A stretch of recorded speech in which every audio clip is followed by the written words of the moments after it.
Bonjour and good day from the Isle of Notre Dame, a site that has witnessed victories by some of racing's most famous names, but it has also seen some of those very names experience embarrassing defeat, not by the hands of their competitors, but by the track itself. With its long, thin layout wedged between many concrete walls, its street course nature takes no prisoners and has little patience for mistakes. Will any of our drivers fall afoul of its harsh limits? We'll find out soon as we get ready to watch Round 6 of the Precision Racing League's American iRacing Tuesday series. And you'll see it all live here on the Global SimRacing Channel. Hi, I'm Joe Peak, and with me in the booth is Taylor Burris. Behind the scenes is our director, the Dr. Amjad Yaman, and he's using cameras provided by Dougie Beer. It's actually Sean with us today, excuse me. Taylor, Circuit Gilles Villeneuve is obviously named for Canada's most famous racing driver, but I feel like this circuit has stretched beyond his lone win here and become its own legend. Yes, indeed it has, and good day all, and welcome to Circuit Gilles Villeneuve. This amazing 2.7 mile, 4.3 kilometer track with 13 turns opened in 1978. Of course, more famously known for the Canadian Grand Prix, sports car racing has made its name here, such as in 1990 with the World Sports Car Championship, as well as with the Rolex Sports Car Series from 2007 to 2012. This track is going to be very difficult for some of our drivers here tonight, with its twists and turns and so much unexpected coming around each and every corner. To give you the opportunity to see what it is like to handle through this amazing track, let us hop on board for a GSRC lap guide. All right, we've got Taylor Burris on the GSRC 4GT, so let's do a lap around Montreal. Down into the Senna S, this always looks like a great place to pass, and it does provide opportunities, but the way it switches back into this hairpin makes it very tough to overtake no matter which side you're on. You especially tend to see drivers tangle on the first lap, where this section is notorious for messy incidents. From there, you've got a short burst to 3 and 4, where you won't want to take it out of the corner too hot. The wall is right up against the edge of the track and can end your day early. After that, turn 5 is a bit marginal and definitely requires you to hug the inside to set yourself up for 6. The first apex is the more important one because if you don't set up the exit, it'll really hamper you on the run down to 8. You're now on the Riverside stretch, which is a fairly long acceleration zone. It's pretty common to see someone try to set up a pass as they approach the bridge, but unlike the previous chicanes, this one has some very tall sausage curves right at the apexes. Messing up your line means more than a blown corner, but possibly a damaged undertray as well. Once again, avoid pancaking the wall coming off of there. Then you've got to get ready for Lapingo. This is the only corner you'll be braking for that isn't a chicane. But this hairpin is extremely tight. As long as drivers don't bang into one another, you can expect someone to try to pull an over-under. It'll be incredibly important to get a good run off of here because the backstretch along the rowing lake is the longest straight of the track. Though the GTE cars don't give off a huge slipstream, it can still create a good opportunity for the car behind to start to gain. And then of course there's the heavy braking of the final chicane, which is the most common place to see overtakes happen on this circuit. But it includes the notorious Wall of Champions off to your right. Make sure not to clatter into that, as well as steer clear of getting a cut course penalty. If you've done that, you've now finished the lap around Montreal.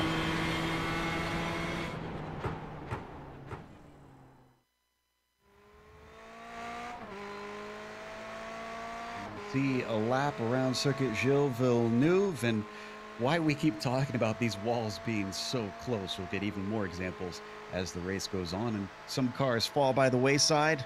But if they need help getting between these walls, well, they could contact SIMMSA. The Simulation MotorSports Association is a sim racing platform created by experienced racers. Established in 2015, the association is bringing together organizations and communities to further promote sim racing globally. Concentrating on all sims worldwide, they offer a focused opportunity for sim races to compete with each other. They also provide consultancy services to this growing eSports world. SIMMSA offers solutions for racing simulator requirements, custom-built simulator parts, complete customization, and upgrading of existing simulators. You can find them at SIMMSA.net. Definitely go give them a look, and a huge thank you to SIMMSA for, of course, supporting the series and help bringing it to air for another season.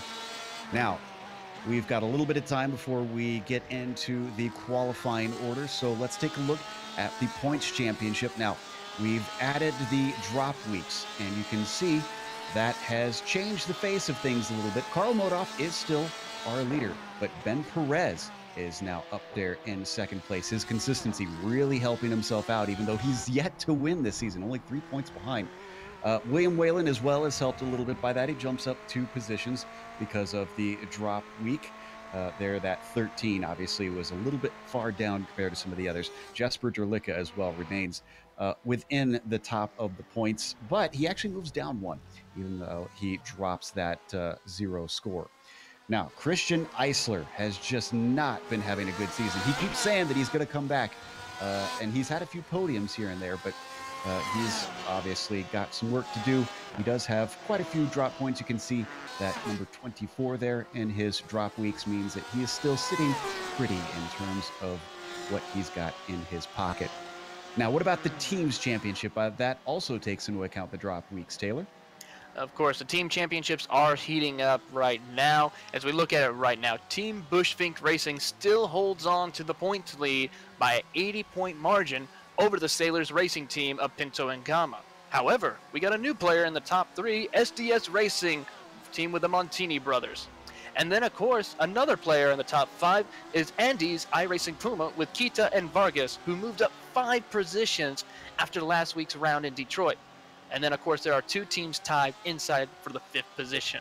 So this points battle is really heating up here tonight. So we're looking forward to this championship battle as we get closer and closer to the end of the season. I think I'll make a small request to the Andes team. You guys got to put the Andes Mint like livery, the color scheme on your cars for this season, because I just feel like it'd be so appropriate. But let's take a look at what this race itself entails for us. We are past halfway now, round 6 here today, and there are 3 different makes of cars, but they are all the same class. It's the Porsche, the Ferrari, and the Ford. The drivers do have them balanced by iRacing. They are BOP'd to make sure they're pretty close. However, that is over the course of the season, not track to track. So some could be stronger at certain tracks and some could be weaker at others. The race distance today, it's a short one. It's a sprint race, 45 minutes, and they will have 1 pit stop. They do have open setups despite the smaller fuel cell that forces that pit stop, and the drivers will need it. It's a lot less bumpy out here than it is at Detroit, but it's still Canada. Those winters can certainly make this track a handful. The incident cap you saw there is at 30. That includes any off tracks, contact with other cars, contact with the wall, or spins. And after 30 incidents, they are DQ'd. They also have no spare cars waiting in the wings. If they have an incident, they have to come in, get that damage repaired. Right now, at the top of the scoring is Jesper Derlicka on the pole. He seems pretty fast. Before we talk about what he's able to do out there, we need to talk about how he needs to get to the checkered flag. Taylor, what's the keys to the race? Well, of course, one of the biggest things drivers are going to have to watch out for is these curbs. A lot of the big curbing, especially through the chicanes, drivers are going to have to be so careful. I know running some practice laps myself on here, it's very easy to get these cars up on 2 wheels, especially through turns 6 and 7. Another thing drivers are going to need to keep an eye out for is making sure they hit their braking zones as best as they can. Do not over-brake the car, so that way it'll overcook the tires as well as mess up with the brakes. So drivers are going to be so careful through this race. It's going to be tight. It's going to be very fast racing here tonight. I'm looking forward to this, Joe. So we watch Christian Eisler currently sitting in 30s, following Carl Modoff around here in the qualifying. Both of them taking a lot of curb through the final chicane up to the line. Let's see if either of them can improve. Carl's going to be first. That one doesn't count for him. I believe it's just a warm-up lap. Same thing with Christian Eisler. That lap does not count for him. And I do want to point out, Taylor, one interesting stat. I think we brought it up at the end of the last broadcast. Our top 2 here, Jesper Derlicka and Carl Modoff, the only 2 winners we've had all season. We're past halfway, and only 2 cars have been at the top step of the podium. That is kind of astonishing considering the level of competition this series has. I know, but it also just shows of how well Derlicka and Modoff have stepped up to the plate this season to show that they are drivers to compete for this championship.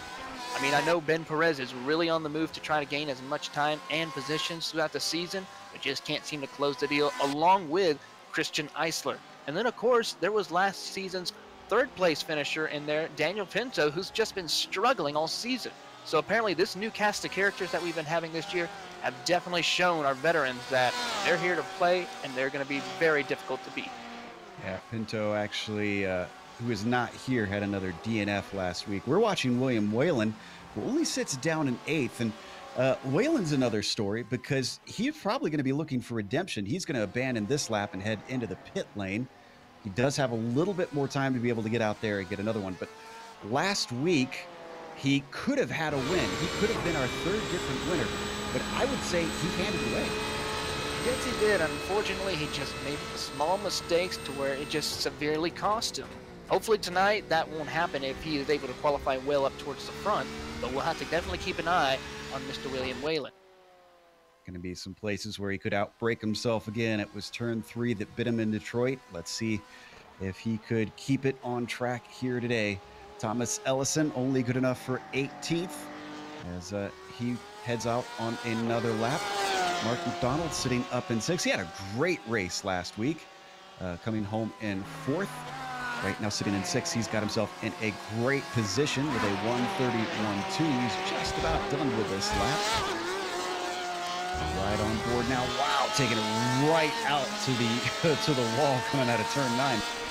Yeah, just like Bathurst on Sunday with the majors, the track is very difficult to get the close to the wall. If you hit it, you're going to cause damage to your car. So it's just so difficult to make sure you place your car on corner exit as close as you can, but not hitting that. So as the Illinois driver comes down to the final chicane, last braking event of the lap. Let's see if he can improve on it. The lap is looking good from the timing. Up and over the curbs. As he comes to the line, this Porsche should have some good grunt out of the corners, especially a lot of the slow corners that we have. And that lap not fast enough to improve. He's off by about 4:10.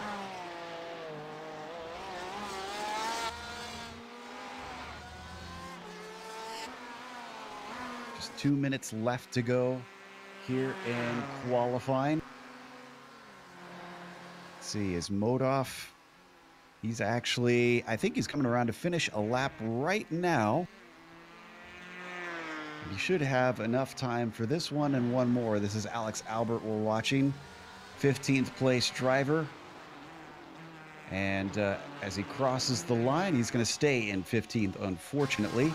And when Modoff abandons the lap, that will be it for him, maybe? No, he's going for it. He just was backing it up, get himself some racing. I should note, Jesper Durlicka has not been on track for quite some time, Taylor. I'm not sure exactly if he just feels safe. Right now, he's got about 6:10, so this seems like a very brave call for him to just put the lap down and say that's it. Pretty much. I mean, I think he feels quite comfortable with that lap time. And especially in practice, only Eisler was only one able to come close to him in practice speeds. Everyone else was 5/10 or more slower compared to Durlicka. So I think he feels quite comfortable for today. And Christian Eisler, one of the few other drivers that could have challenged, have had an accident. Looks like he's not going to be able to complete the next qualifying lap. Eisler will only have 3rd at best. We're on board with Ben Perez, still looking for his first win of the season, a 3-peat champion. And it's going to be a hard ask for him to get it 4th. Carini sitting in 12th right now, and he is on a slow lap, so this one will not improve for him. He gets one more time around. Karl Modoff going to be across the line soon here. He's coming down the back stretch along the rowing lake. Let's see if he's able to make some. Oh, looks like he got a little bit of damage. Interesting. So this lap might not count. Yeah, there's a good chance for it, and this is it for him. Yep, he abandons it. He's not even going to attempt to finish that one. Lucio Vargas with someone behind him having a spin. Perez now we're watching. He sits in 4th. This is a good position, being on the 2nd row, but I'm sure he'd like more. As he comes up to the final chicane, gonna have to push hard through here, taking a lot of curb, keeps it off the wall, but look at the rear tires squirming about down to the finish line, and as he crosses, this one does not improve for Ben Perez.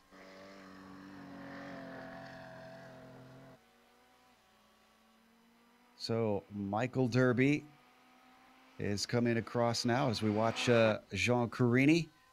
Derby going to Derby here in 13th. This last lap, is it faster? No, it is not. 13th is the best he can do. Carini's up next. He's through the final chicane, taking that Ferrari around and qualifying. Oh, I thought qualifying had ended, but it was just his connection having trouble. But it is faster, and that's going to bump him up to 10th. Nice job by Jean Carini. And I think that is going to be it for our drivers. It's going to be a good one here. That qualifying is going to be incredibly important around this track. It can sometimes be difficult to make passes stick around here. We'll bring you the qualifying just a moment here as we get one last thing sorted out. So with that qualifying over, everybody off track, here is your starting order.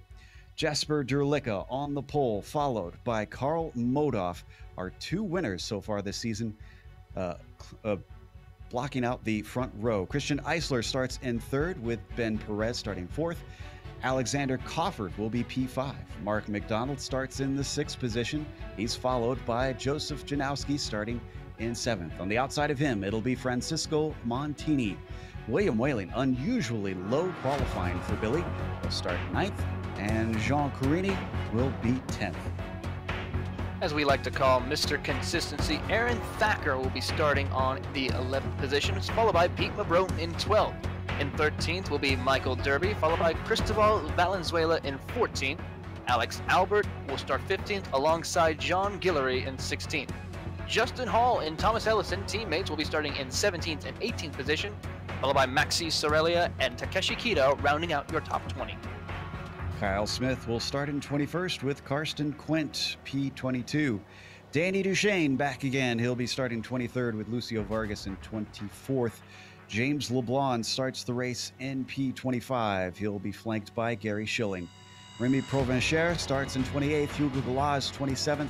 And Jerome Berthom is not starting this race. He was just out there for practice, so we'll not see him on the grid. Remy and Hugo actually did not take qualifying times. So the cars start to grid up now as we wait for the roof pace car to take them out through the final chicane. Thankfully, not much of this course they have to navigate. It's probably a good thing they don't take them around that hairpin side by side here. Yeah, that would not be a fun issue to go through, especially under pace speed. Just a small mistake could cause a serious incident, even under pace speed.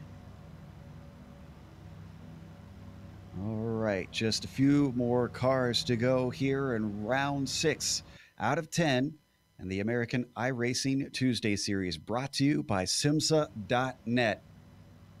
They were at a street course last week. They're at a street course again. These guys are gluttons for punishment. I'm curious to see who's going to be able to get to the end of this race, and also who's going to even have a clean car come to the end of the race. The HJ Motorsports team has made their presence quite well known out here. In fact, I think we have about 7 or 8 cars in this field are HJ Motorsports cars. Roof pace car is now taken off, heading along the Rowing Lake Straight. And the Wall of Champions will get one look at low speed for them, and after that, they're going to have to tackle it for 45 minutes and try and get through there clean, and also avoid the slow down penalties that you can find yourself getting in that corner if you come in too hot. So as the roof pace car peels off, Jesper Durlicka has control of the field, but he is already starting away. He does not wait as the green flag is out. He leaves Carl Modoff in the dust. We don't often get to see a straight fight between these two. Will we see it today, as now they come down to the Senna S and the cars start to break and thin out. Almost 3 wide in the back at one point, and it looks like they're going to come out clean. And that group, we got one car off in the background. That is Thomas Ellison, the only incident we had in the whole field. That's a nice job. Ooh, we got an issue right there in turn 3 and 4. Car on the wall. I think that's Derby. Yep, that is indeed Michael Derby. And it looks like Alex Albert, with a big problem. We do have a bit of a stack up, and the track is starting to get blocked. In fact, it is fully blocked. It's Lucio Vargas involved. John Guillory, Gary Schilling is involved. Actually, Gary Schilling. Carson. We'll come back to that in a second, but I think Schilling had to fully back up the car and try and find a way around the track blockage. In the meantime, Drlic is still up in the lead, but things getting hot for second place as Karl Modhoff has Christian Eisler and Ben Perez all over the rear of the car. Down into the final chicane. Perez looking to the outside of Christian Eisler. Side by side. Eisler a little bit hotter into the corner. Can he get it off the corner, though? He does! Christian Eisler. This, to me, says that Christian has got the bit between his teeth and is trying to prove something here at this race, Taylor.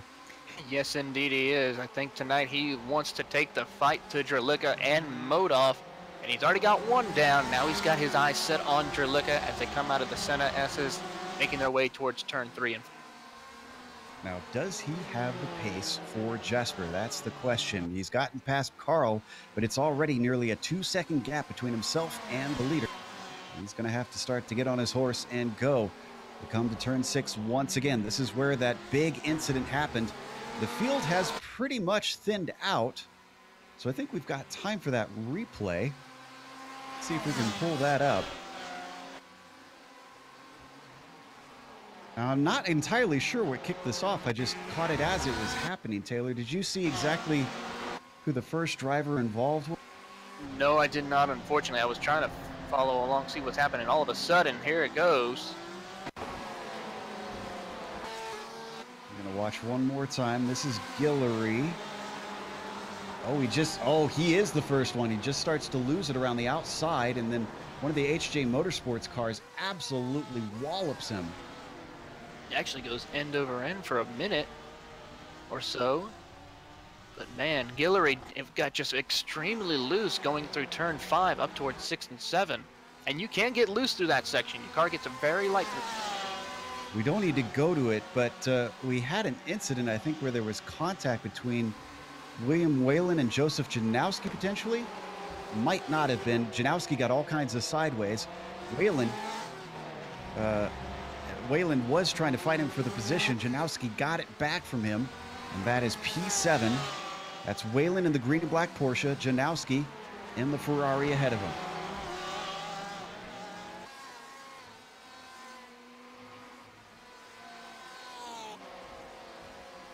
Down into 6 once again. Haven't missed anything up front as we're watching that replay. Drlic now 2.3 seconds ahead of Eisler. He's actually extending the gap. The battle is mostly for second place.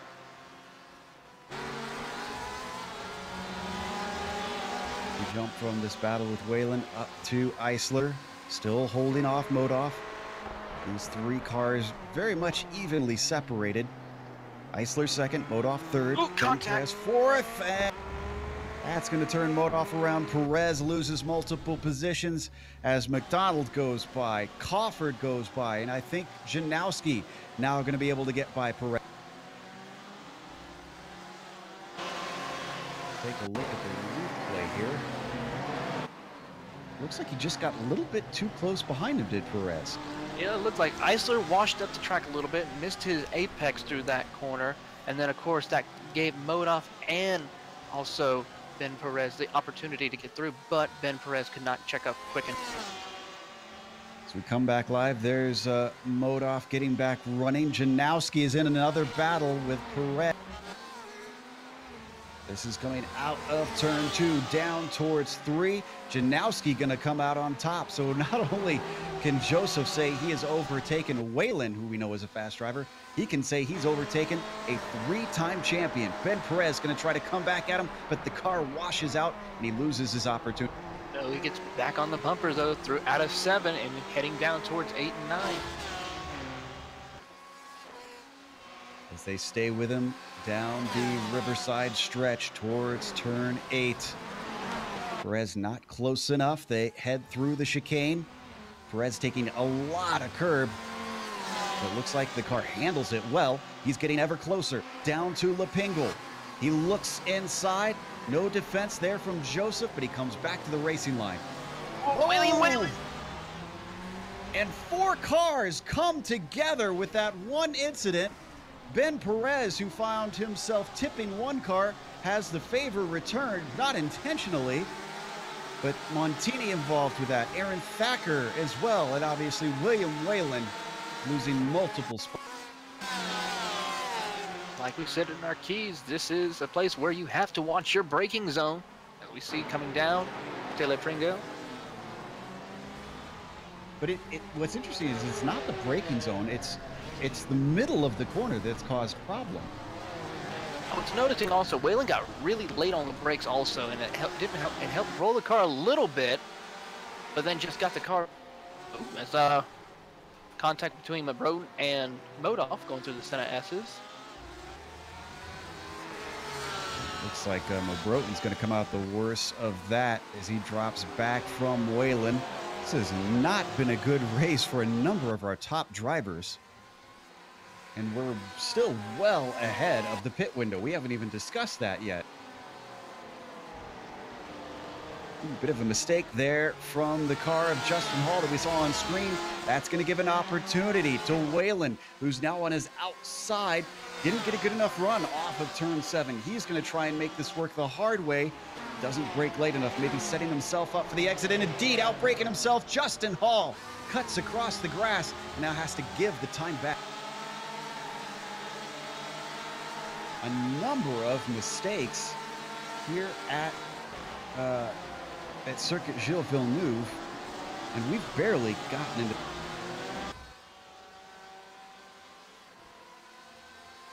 So Hall gets going once again. We're on Broaden. Still chasing William Whalen, but I think Whalen's starting to get away.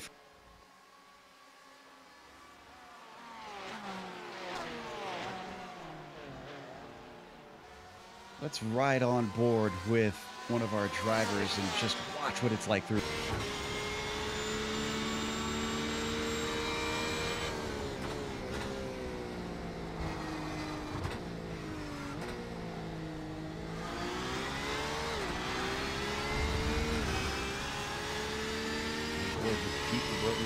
Seeing the rear of Modoff's car just start to streak away. You can see how close they have to cut it, but Broaden now under threat from Montini. Tries to take a look, but turn 5 seems to be just really a killer in terms of opportunities to try something.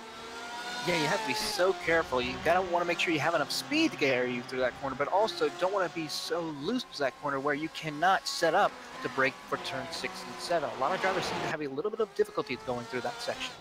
Ooh, P6 is heating up. Carl Modoff, remember, he's trying to come back, and he's dealing with Ben Perez. Perez, the one that turned him around earlier when he was in second place, but Carl way too late on the brakes. He's going to try and square it off, and Taylor, I think he's going to get a good tow down the straight. Yes, he is, indeed. He's going to look to the outside. They head down the casino straight, heading down towards the final card, towards the Wall of Champions. Perez covers off the inside. And without his nose very far up the car ahead, Modoff decides it's better to back out of it and try a little bit later. You can see the damage on the back of Modoff. Clearly having a bad day. We talked about only 2 drivers have won so far, Modoff being one of them. Well, we could still continue the trend because Jesper Derlicka is now 4 seconds up as we continue to stay on this battle. Staying right under the gearbox of Ben Perez. Carl Modoff not able to stay with him through 5 into 6. This is going to be another good chance out of 7. Oh, look at that car wash out.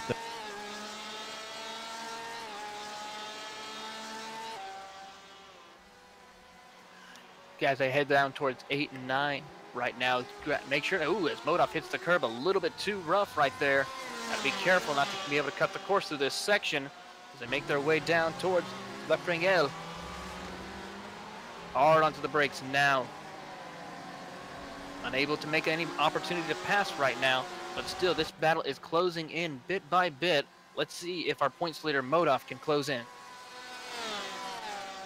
Looks like he's just a little bit too far back. I think hitting that curb certainly hampered his ability to try and make an attack here on Ben Perez. Wonder if maybe with us getting a little bit close to the pit window, Carl might be trying to undercut him. But third place battle between Mark McDonald and Alexander Cofford. Looks like Mark's going to come out ahead on that. This is allowing Joseph Janowski to gain on them. What a race for Joseph this has been. Qualified in 7th. He's sitting in 5th. He could be looking at 4th place pretty soon. 3rd place, I should say. Yeah, he's been running really well tonight, passing some very powerful drivers in this series, such as Ben Perez, William Whalen, and Carl Modoff. Now he's going to go up against some drivers he's usually used to racing with, of Cofford and McDonald, as they make their way down towards 8-9. Down into turn 8. Nobody going to be able to make a move. A little bit hot on entry, though, for Alexander Cofford and Joseph Janowski, as Cofford even clipped the wall on the exit. So just a bad 2 corners all around. But Joseph still can't do anything. Maybe he's going to set himself up for the runoff here. Yes, he is. They make their way down the casino straight. He's going to try to utilize a little bit of that slipstream to come down this straight. Down, here we go. Not close enough.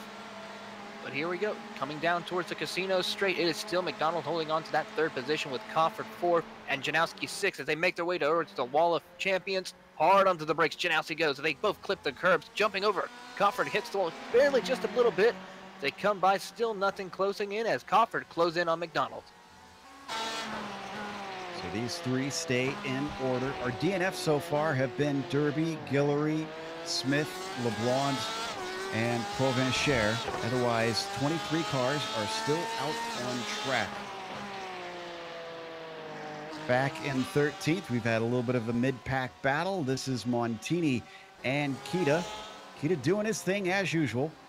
He actually lost a position this last lap as Montini has gotten by. But Takeshi, qualified in 20th, now sits in 14th.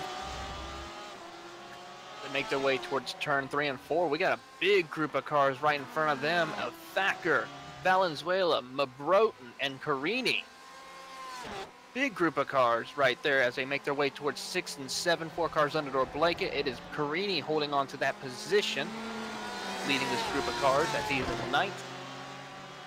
And Aaron Thacker. Oops, sorry. Go ahead. It's okay. Yeah, I was going to say Aaron Thacker looks like he's got a good run. I think I saw the same thing you did. Valenzuela doesn't go defensive, interestingly. Felt pretty safe, but look at him check him up at the apex there, Taylor. He did. He got a little bit early on in the brakes. That caused Thacker to lose that position, or that chance to make a pass as they make their way down towards the La Pringale. He looks to the inside. Ooh, he's so hard onto the brakes, but Valenzuela, though, leaves the door open. Ooh. Did you see those 2 tire tracks left behind by Valenzuela? Just smoked him. It sure did. He was practically coming out of there sideways, so he has to be real careful. Thacker, though, going to look to the inside, poke his nose. Let Valenzuela know he wants that position, but he backs off as they make the way towards the Wall of Champions. Oh, a little bit too hot into there. And once again, Thacker just can't do anything with it as he has to get on the binders to stay out of Valenzuela. Did Cristobal actually get the wall there? Because he checked up. I think the rear end might have tagged it a little bit when he was coming out of 14. He's able to keep going. This has got to be frustrating for Thacker. And with those 2 battling, that's bringing in Kita and Montini. Francisco is closing that gap as they go through 3 and 4, going into 5. Do you think this is the different makes of the cars that are causing the frustration for Thacker a little bit? Is the Ford, does it have problems getting off the corner to give him a chance on the Porsche? Yeah, pretty much. The Porsches are very good through the twisty bits, so the chicanes are a big help for these Porsche. However, on these long straightaways, such as this one before they get to turn 8, as well as the casino straight, the Ford is where it will power through and try to get by. But these Porsches are very good on corner exit, as well as a little bit of corner entry as well. So these Porsches are a very well-rounded car, unlike the Ford, who is a little bit more powerful. As we see right now, Thacker gets to the inside again of Valenzuela. This is what he's been needing. He ducks into the draft. He was a lot closer this time than he was last time. Going a little bit defensive. Cristobal, almost squeezing him down to the grass, but Thacker still finds an opening. Tries to break late. Can he make it through the corner? He's got it. Look at that decisive move. He was tired of seeing the back of that.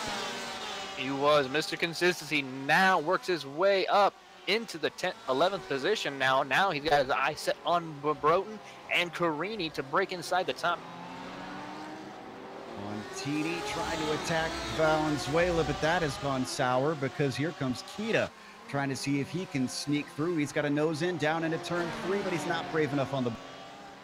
No, he's not. He decided to back off, rather realize that he wants to finish this race instead of just take a chance to where both Montini and Kita would come out. Up towards 6 and 7 they go. Montini trying to get by Valenzuela to come down towards turn 7 and 8. Ooh, bad exit for Kita, but good exit for Montini. Cristobal under threat for another position. Thacker managed to get through. Is he gonna let another one slip through his fingers? Not in turn 8 and 9. But boy, is Montini Looking in on Thacker now. He's got his looks to the inside of Broaden to La Pringale. Not able to close the deal right now. But Valenzuela gets offline again on corner exit. Montini not close enough, though, to close in, but he's going to try to utilize the slipstream down the casino straight. And Cristobal is the one that has really got the worries on his mind as those three separate ahead of him. Montini can't quite go on the attack. He was close behind as all three cars clatter over the curbs and come out the final. Thacker looks to the inside, now to the outside, going through the center S's again. Broaden trying to get on Carini now, putting the pressure now as they come out of turn 2, up to towards 3 and... that was James LeBlanc, who we saw a glimpse of coming out of the pits. That is not a scheduled stop, even though we're in the pit window. He is coming out after damage repairs. Look at this train of cars coming down towards turn 6. No change in position. Carini up at the top, then Broaden, then Thacker. A little bit of a gap back to Valenzuela. Then you have Montini, and then Kita. Carini getting a little bit of defensive. He went to the inside to try to hold off Broaden a little bit before they got to turns 8 and 9. Holds him off again for that chicane. I'll tell you what, the chicanes here at Montreal are very fun to go through. It can be very fast if you know what you're doing, but yet just one false move and your day could be done here. You might want to jump up to 4th place because Joseph Janowski, in fact, we need to go now because Alexander Cofford had a mistake out of the chicane, and I think that looked like a cut course penalty to me. He slowed significantly and just let Janowski through. Yep, went over that curbing a little too much, which caused that penalty to happen. Yeah, I think it was the first apex here. Yeah, he was well over. And just, he knew it immediately. He pulled over, gave the time back, and now he's going once again, but he's actually caught up to Janowski. I thought he would have been much farther behind. It's only half a second back. Oh, something happened to Valenzuela. Or did he just pit? No, scheduled stop for Cristobal Valenzuela. He was tired of being stuck in the pack. And then behind him, looks like Thomas Ellison, also with a scheduled stop. So our first pitter of everybody is Cristobal.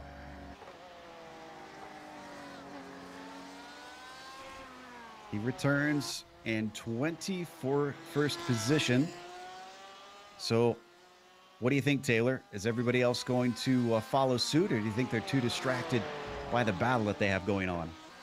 I think some drivers might consider coming down to make that pit stop. Some drivers are going to be a little more focused on the battle that they're having on right now, such as Broaden, Thacker, and Carini.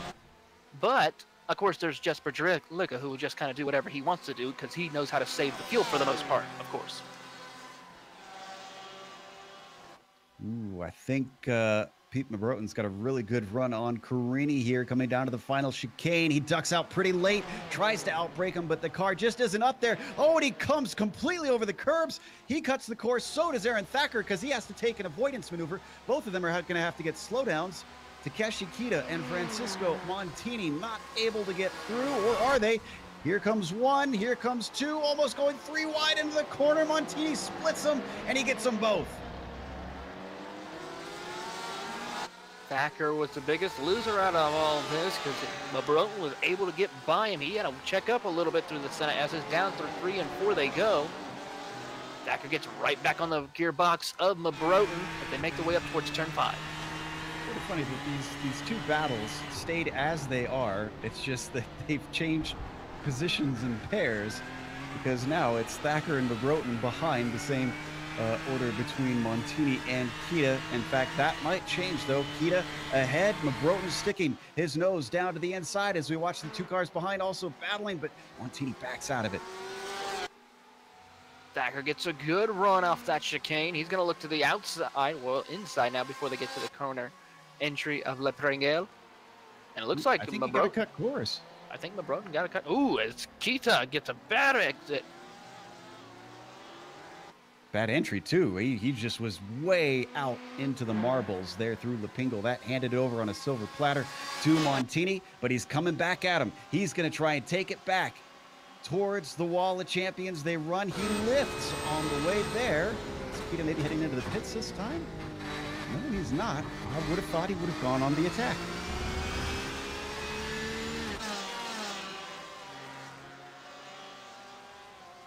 Still waiting for other pitters.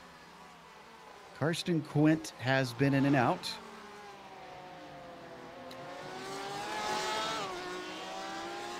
So you talked about Jesper Derlicka and his fuel saving.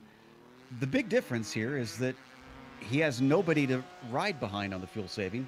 Granted, there's other methods that he can use other than the draft Taylor, but I think this is the first time we'll see him lead just about from start to finish if he stays up there. Well, that's the key. He's got to stay up there. Yes, Jesper has been quite dominant this season, but there has been a few niches in that armor. We saw at Imola where he lost, pretty much had no control over the situation, of course. And then, of course, last week at Detroit. So Jesper, even though he is a very dominant driver, there is a still few nicks in that armor to where our other championship competitors could possibly try and take advantage of. Well, the armor sealed up today as that gap between himself and second place Eisler is already 8.5 seconds. Eisler's been continuously losing ground. This will be a good podium for the Iceman. There we see him in his Ferrari. Had a little bit of a disappointing week last week with some damage sending him down the order. He salvaged a top 10.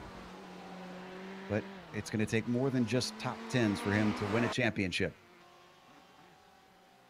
Ooh, and Aaron Thacker was in the wall, and not the wall of champions, but it was the final chicane. It looks like he was trying to enter the pits, Taylor, and got caught out. Yeah, he heads down the casino street right now looking at the replay. Very odd. I think that's Kita ahead of him. Yeah, it looks like he wanted to enter the pits and then misjudged Kita slowing.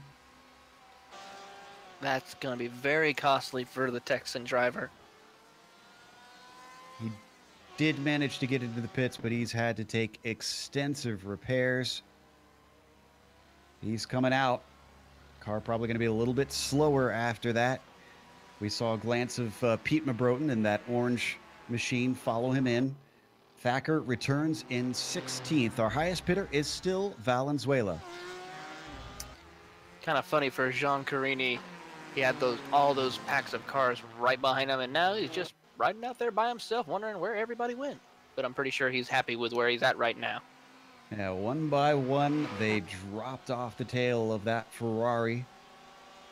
Jean Carini looks like he could have a chance to come in and pit if he wants to. Does he? No, he does not. He's going to stay out and runs it through the chicane one more time. He's maybe got about 4 or 5 more laps before that fuel should be empty.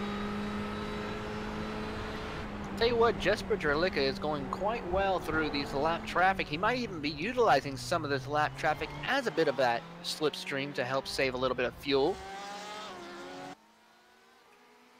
But just a dominant performance by that Ford GT here today in Montreal. As we jump back to 5th place, this is Cofford and Perez. Now, we saw Cofford get a slowdown. That's put him backwards a bit, but that was not as costly as the incidents that Ben Perez has had. 2 of them now so far in this corner. Lapingle. This time, he doesn't have anybody around him, so he's just going to get safely through. He is being chased by Carl Modoff. These two can't seem to get away from each other this race. And Perez seeing what he can do to try to track down the 127 of Cofford. Yeah, Perez needs to have a good point tonight in order to keep that gap, as it looks like Cofford goes in and Perez. All right, both drivers, 2 different teams coming in. You can see how much they have to brake to try to get slowed up for the cones. Don't want to get a speeding penalty because that will be extra costly.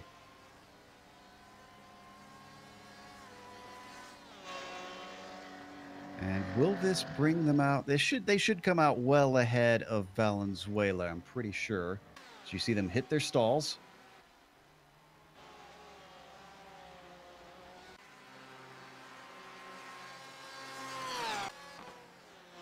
This is Maxi Sorella we're watching, working his way through the chicane. Cofford back out.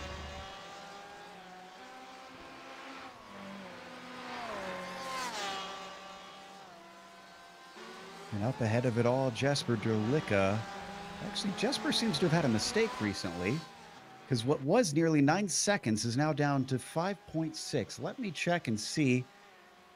Oh, Jesper, about a minute ago, had a big accident. Aaron Thacker spun in front of him, and he made contact with him, hard contact. We found it here. That's Thacker. Wow, what camera placement. Dougie Beard lucked out on that one. Nowhere to go for Derlicka, unfortunately, on that situation. And that's the bad thing about here at Montreal, is that it's so tight, there's really no place to get away when an incident like that happens.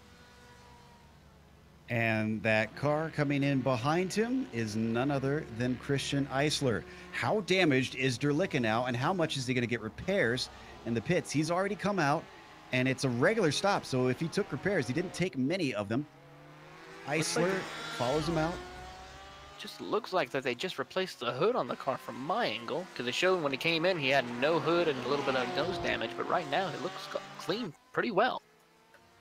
Oof. Disappointment for William Whalen, who was in the hunt for the win last week, who now watches the leader come out of the pits ahead of him, and Whalen has not taken his stop yet. That's how far back he is in this race.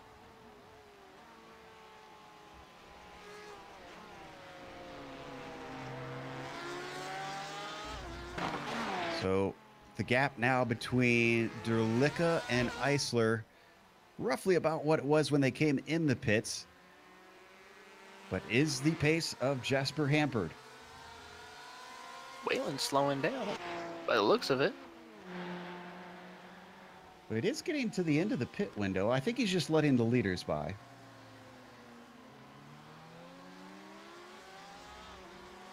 So Carl Modoff is our leader, but he's pitting.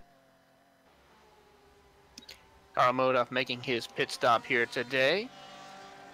He comes down the pit load speed limit, making sure he does not want to speed down here, or it will be severely costly for our points championship leader here.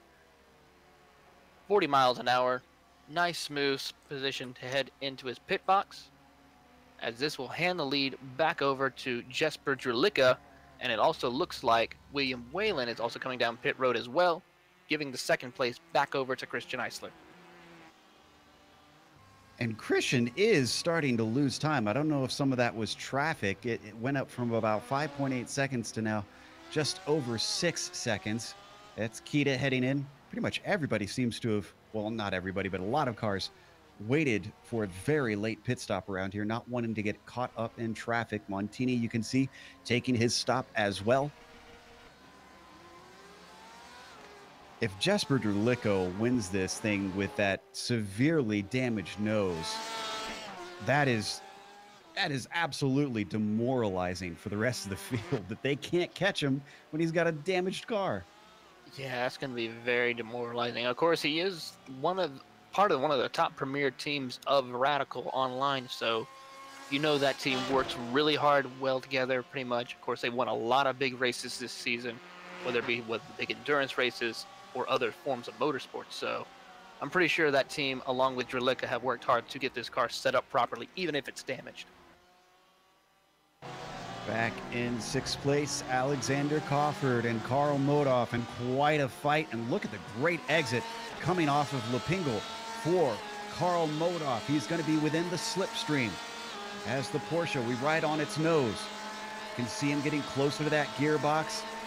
Don't think he's going to be close enough in the braking unless he's really desperate. He looks out anyways, and he's going to try and outbrake him into the corner. Has to back out of it at the last second. That's got to be frustrating for Cofford, and he got to slow down. Carl Modoff pulls off to the side, but he is well ahead of the next car back, which is William Whalen, about 16 seconds, so really no threat. He actually kind of pulled a really nice thing. He just pulled over, actually came to almost a complete stop to about, and then continued on. Let that timer go off since he had that gap. A little bit farther down in 11th place, this is Valenzuela and Takeshi Kita, the two teammates, seeing if they can sort this one out.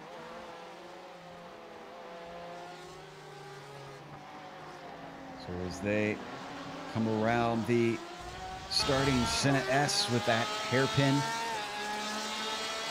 they run down to the next chicane. Many chicanes here at this track. Got to be careful of that wall on the outside. Look at how close Valenzuela was driving it to the exit of 4.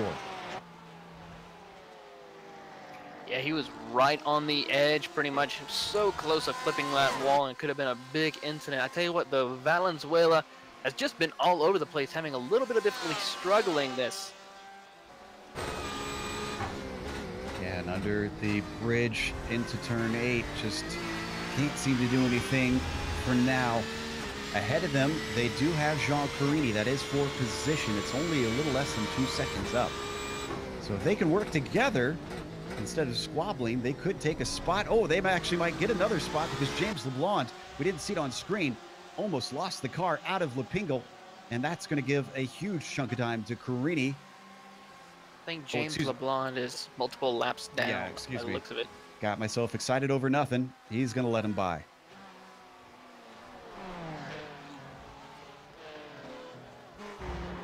Nope, there he goes in the wall. Oh, and right in front of that battle. Great job by both Kita and Valenzuela to keep from getting into him. Let's watch the replay on that. I think that's the first driver we've seen all race become victim to the Wall of Champion.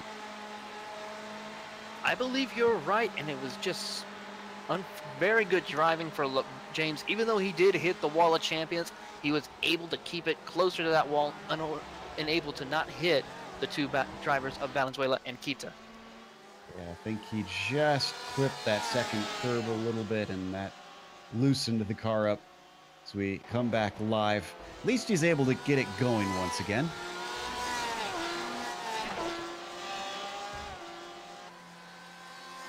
Gaps up at the front have all come apart except for our leaders. We wondered about whether or not Jesper Dralica would be faster with a damaged car. I think it's a solid no, because what was 6 seconds is now down to 3. Now, I don't know if that's traffic, I should clarify, Taylor. I haven't been watching super closely, but whatever the case, the gap's come down. And the thing is, there's still time for Eisler to try and close that gap. We're still about 10 minutes left in this race before we see what Eisler can do. Now, we look at his last lap times. Dralica was about 2 seconds, almost 3 seconds slower that last time by, so he must have gotten involved with lap traffic or made a major mistake where he had to slow down, or even worse, hit the wall coming out of one of the corners. So Eisler may have an opportunity here to catch up, and of course, if he can, pass Dralica. Way back in 16th, good fight between Duchesne and Hall. Hall looking to maybe make a pass. No, he's going to stay in line through the chicane. Just ahead of them, that is Maxi Sorella, and another cut course penalty.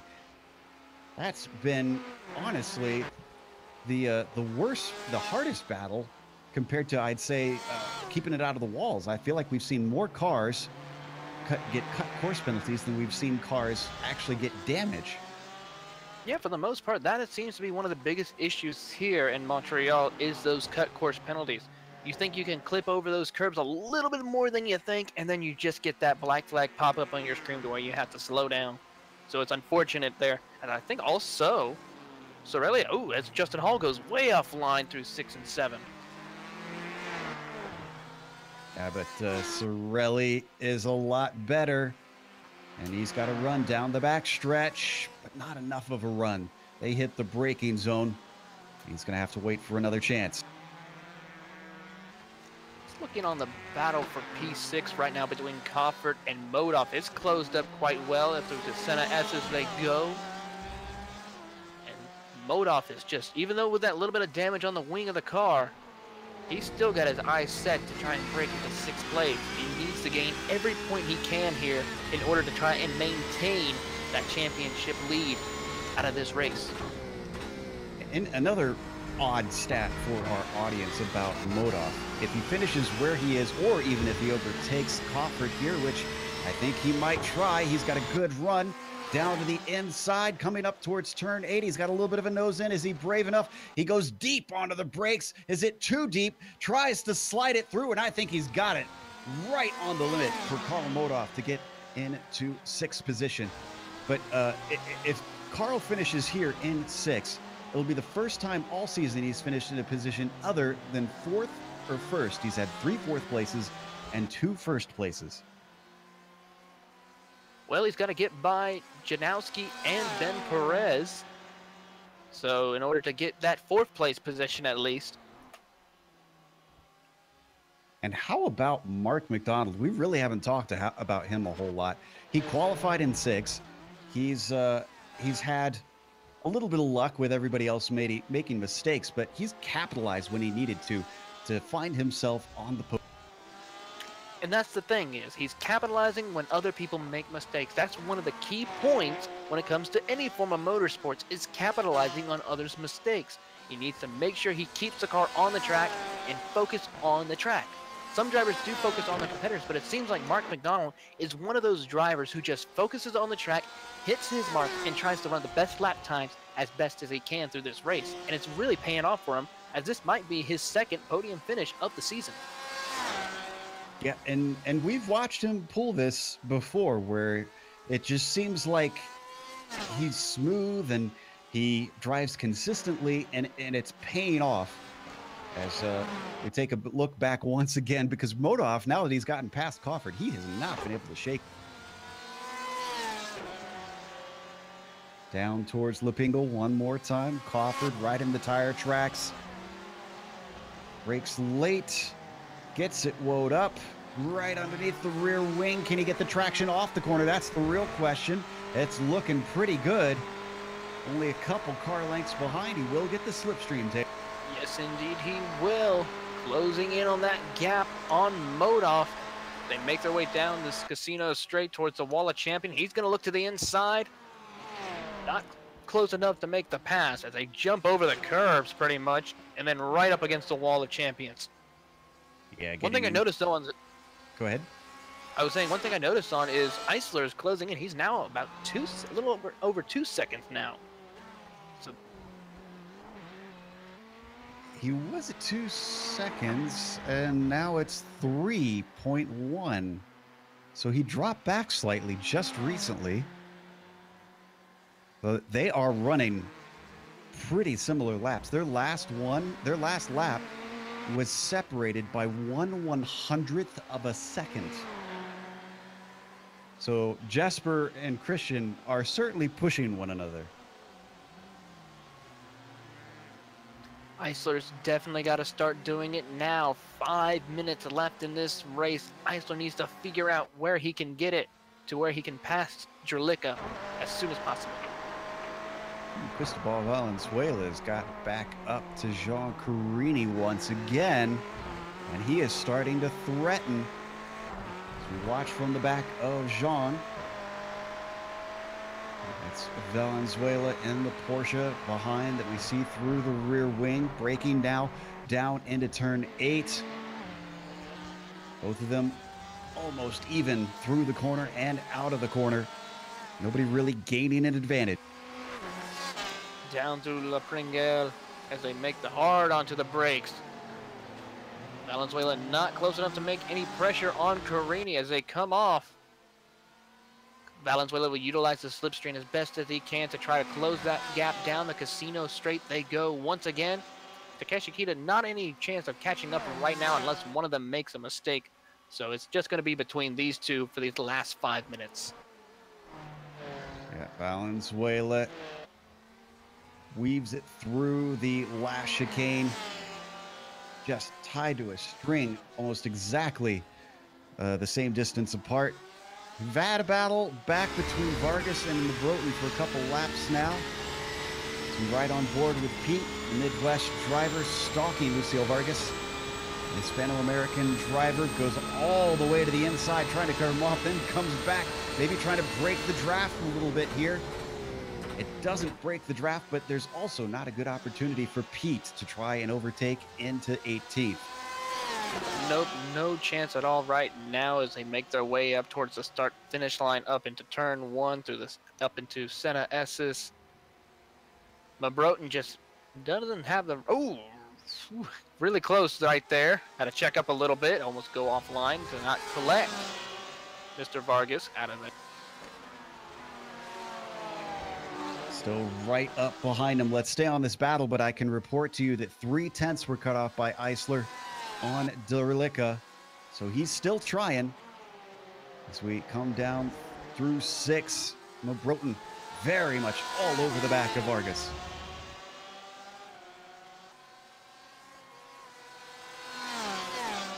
Along the Riverside stretch. Loses a little time there. Can see some damage on Pete Broaden. I wonder if that's hampering his straight line speed.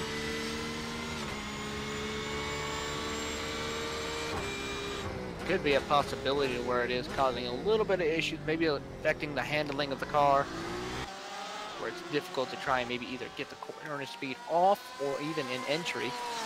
But Broaden is doing the best he can as he's right there in the 19th position. And bad news for Jean Carini fans. He just had a slowdown penalty on the front stretch. He lost 2 spots from that. He is down to 11th. That promoted Valenzuela to 9th and Kita to a top 10 now. Yeah, Takeshi Kita's on a really good job here tonight. Been running in the 11th, 12th position and now is rewarded with that 10th place run. Oh, we're going to Kita, but we might actually want to go to the leaders. You know, one thing we didn't take into account with Jesper Derlica, the gap now 1.8. Jesper had damage on the front. That affects the aero of the car. That can affect the mileage of the car, Taylor. Are you thinking what I'm thinking? I sure am. This could be affecting where he has to save a little bit more fuel than he plans. And with only a minute to go, Jesper Roney has definitely got to be careful because Eisler is coming at him. And coming fast. It's now 1.8 seconds between them. Jesper's managed to win based on fuel mileage multiple times this season. As he looks back on Christian Eisler, didn't win the last round. He qualified well down the order and then had troubles early in the race, struggled all through the rest of the race at Detroit. We're going to get the white flag this time by. Oh, we are on the white flag, so this is it. Can Jesper get to the end? How close is it? He's held the gap at a roughly 1.8 seconds since we saw it come down. So whatever fuel he saved, maybe he thinks he has enough now. Down the casino straight they go one more time. Back onto the binders again. To the line. Does Jesper have enough fuel? If he sputters, he could hand it away here. It looks like he's got enough. It's only 1.6 seconds, but Jesper Derlica makes it home in the lead to continue our trend of only 2 winners. A 4th one for Jesper. Christian Eisler gets himself a nice 2nd place, and Mark McDonald, with consistency and clean driving, finds himself on the podium. Not for lack of trying from Ben Perez. He was less than a second back and fourth. And how about Joseph Janowski from 7th to 5th for him?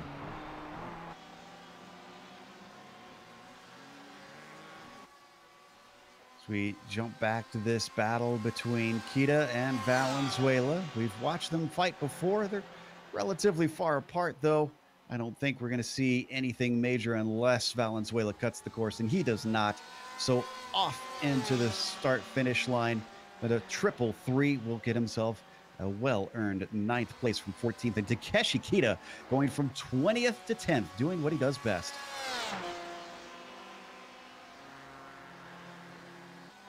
Do have a bit of a battle going on between Ellison and Duchesne for 16th.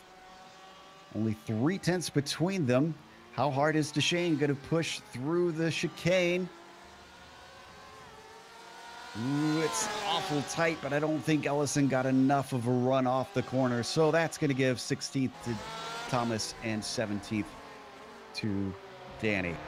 With that, we're going to take a quick break here on the Global Sim Racing Channel. We'll come back with the unofficial results as well as driver interviews. And stick around because on screen you're going to see all the upcoming races here on GSRC.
Tried to get his first win of the season, but Christian still came up short.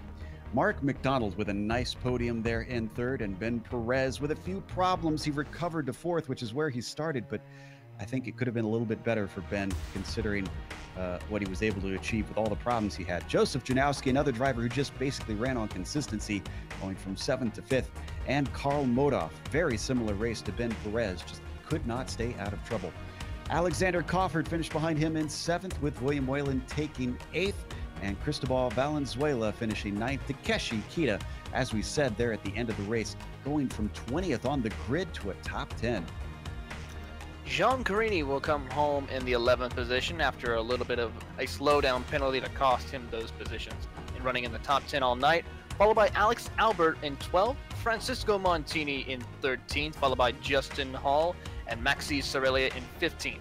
Danny Duchesne will finish in 16th, followed by Thomas Ellison in 17th, followed by Lucio Vargas in 18th, Pete Mabroten in 19th, and Karsten Quint will round out your top 20. Gary Schilling comes home in 21st, followed by Hugo Galaz, who was our first he finished the race, excuse me. He just had to get a lot of repairs. He finished 22nd. Same deal with James LeBlanc. He was in the pits for a long time, 10 laps down, 23rd. Aaron Thacker did DNF. He finished 24th. Same with everyone behind him. Derby in 25th, Guillory 26th, Kyle Smith 27th. Remy Provencher actually did not start. Same thing with Jerome Breton. So with that, we've got a few of our drivers here to talk to us. First, our leader, Jesper Derlicka, who takes another win. Jesper, we saw you take the damage from that incident with Thacker coming out of turn 9, and then we waited with bated breath to see what your pace was afterwards. That was actually kind of impressive how fast you could keep that car. Well, I mean, I couldn't have done it without my team setup they made. Radicals put together a great set for this track last week in IMSA, and so I brought it over here with a few tweaks, and it worked great. You pitted immediately after that incident, which is understandable, but it didn't necessarily give you a good idea of how badly it was hurting your lap times, and it didn't look like you took much in the way of repairs, if any, during your pit stop. Why that gamble? Well, I had a comfortable enough lead, and I seemed to be pulling away from Christian most of the race, so I went ahead, didn't take any repairs at all. Besides, it was 2 minutes. It was way too many to even think about doing if I wanted to come away with a good result. Well, it's still you still managed that good result, of course, and Christian did make it tight at the end. Were you having to save a little bit of fuel there because it seemed like he started to run you down? No, that was just the damage. It was probably at the very least half a second a lap down the straights I was losing compared to my clean laps. So Christian was definitely gaining, and I had a slowdown in there as well that helped close. Well, you wouldn't be the first to get a slowdown. We saw lots of those out there today. Congratulations on the win, and hopefully we'll see you again soon in a week's time. Well, thank you, Joe, and thank you to everyone who watched the broadcast and my stream, and thanks to all my sponsors as well, Quip, Pure Driving School, and my team, Radicals Online. Ever the professional Jesper Derlicka, our winner here today. Up next, second place, Christian Eisler will be ready to talk to Taylor Burris, the Iceman, on the podium again. Yes, indeed. Christian, an excellent job here tonight at Montreal, finishing P2, and by the looks of it, you were even closing in on Jesper Derlicka. Tell us how your race was tonight. Hi, thank you. I'm very happy for my best result for the season. So I'm very happy for that. Yes, I think Jasper has a lot of pace in the beginning of the race. 10 seconds, I think. So I think he was managed the laps of the race. So I don't have another explanation. So I was waiting for another lap because I think he was out of fuel. But I don't know. I don't know what happened with Jasper at the end. Yeah, indeed. Due to the fact some damage is the reason why he was having a good run towards the end. But next week we're going to Spa, and it looks like that's a very special track. You've always done well there at Circuit de Spa-Francorchamps. What is your goal for that race next week? For Spa, for me, it's a disaster. Almost everything. But I think a top 5 will be good for me. I hope Ben can win that race, and if better than top 5 is better for me. So Spa for me is a, it's a very difficult track. I don't know why. All right. Well, again, Christian, a great job here today at Montreal with your second place, and we look forward to you seeing you next week. Thank you so much. You're welcome. And Joe's now caught up with our third place driver, Mr. Mark McDonald. Mark might have had a bit of a lonely race out there. It did get a little bit tight at the end with Perez gaining on you, but if I'm not mistaken, your second podium of the season, Mark, is that true? Hey guys, yeah. Overall, yeah, pretty lonely race. Almost put it on the wall a couple of times, trying to check my mirrors and see what was going on behind me. Yeah, second podium, I believe, of the season, and pretty happy with it. I mean, the Porsche is kind of rubbish here, frankly. Had a lot of issues earlier in the week racing in official races, and kind of at the start knew Jesper was going to probably walk away. Being in the Ford, it seemed like it had the advantage around the track. But I just kind of, after some of the initial contact and stuff that happened with Ben knocking into Carl, which he was super remorseful about, and I felt really bad for him. I've done that a ton of times. I actually found about 10 laps in that I was starting to lose the rear end of the car, and I kind of took a couple laps to analyze what I was doing wrong, and turns out I'm kind of using the braking markers and the driving style from the Porsche Cup car, which doesn't work for the RSR. So I got myself into a bit of trouble and kind of spent the middle of the race like really focusing on, okay, let off the brake slowly and turn in slowly, and try to be as smooth as possible. So that kind of took me through the middle of the race, and then right at the end, I just kept telling myself, the way that you lose this to Ben, the way that he gets past you is you get a slowdown. So you see someone 4 seconds back and you can't push harder at this track. You got to just focus on not getting a slowdown and hitting your marks. And so that's kind of what I just kept telling myself and took it easy. And he did get up, a little uncomfortably close. If there was another lap, he probably would have been right on me. Yeah, I believe it was less than, or a little bit over a second at the line. So we've got 4 rounds left, and you've now got 2 podiums. You're obviously racking up some points. What's your end goal this season as far as finishing position? Honestly, it's a bit cliche, but I'm just taking it one race at a time. Came into this season not really expecting to be up in, the top 5 or whatever. I kind of set a top 10 goal. And thankfully I've been able to get up there and mix it up with some of the fast guys. I mean, certainly, folks like Carl on a good day and Jesper and Christian certainly have the edge over my current pace. But I'm just going to try to hang in there with them, have some really good clean races, and have some good action for the fans. Honestly, I gotta thank everyone at the series, but also all the drivers are real gentlemen drivers.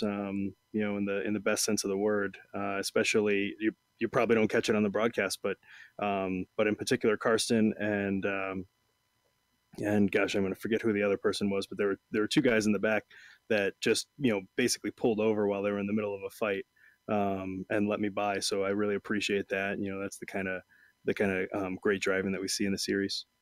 Absolutely. We love seeing when drivers are able to look beyond themselves and look to fair play. I mentioned those 4 races left. Do any of the tracks that you see on the schedule strike you as really strong ones for you? Are there any that you anticipate that you should be able to come out swinging? Without having I don't have the exact schedule right in front of me, but as I recall, Olton Park's on there. I might be wrong about that, but I tend to do. I'm kind of rubbish at the GP tracks, and I'm sort of okay at the the national level tracks. So as long as we get some bumpy stuff around, bumpy shorter tracks, then I'll do okay. Looks like Spa, Interlagos, Sonoma, and Sebring are the next that I see. Nah, I'll be terrible, man. All right. Well, in that case, congratulations on this third. We'll see if maybe you could still sneak another podium in, maybe even a win. Who knows? But congratulations for today. Yeah, thanks, guys. Have a great night. Really appreciate it. It's Mark McDonald, third place here at Montreal. We're going to close up, though. And before we close up, another big thank you to the series sponsor, SIMMSA, the Simulation Motorsports Association. You can find them at SIMMSA.net. Go give them a look if you want to improve your sim racing experience. Next, also, we want to thank the Precision Racing League for organizing the American iRacing Tuesday series. They actually have a lot of other series, so if you're interested, go check them out. If you Google Precision Racing League, you can manage to pull them up, and they have all kinds of racing, all different kinds of racing here on iRacing, as well as other sims that you can take part in. Thanks to the companies that provide the software and hardware for our broadcast listed here on your screen. Additional thanks go to Eric Ekholm and June Lalonde, who provide our wonderful music. See the screen for how to get a hold of more of their great work. Thanks to the team today, Taylor, Sean, and Dougie. If you'd like to find out more about GSRC, including upcoming races, you can find it at globalsimracingchannel.com. We're also on social media. Check us out on Twitter at GSR Channel, Facebook at Global Sim Racing Channel, and Instagram at GSRC_Graham. We mentioned it. We're going to Spa next race. That'll be a week from now, Tuesday, October 30th, just before Halloween, 9 p.m. Eastern. We also have upcoming races for other series listed on the screen, so check those out and mark them down on your calendar. Until next time, race clean, race hard. We'll see you on the track.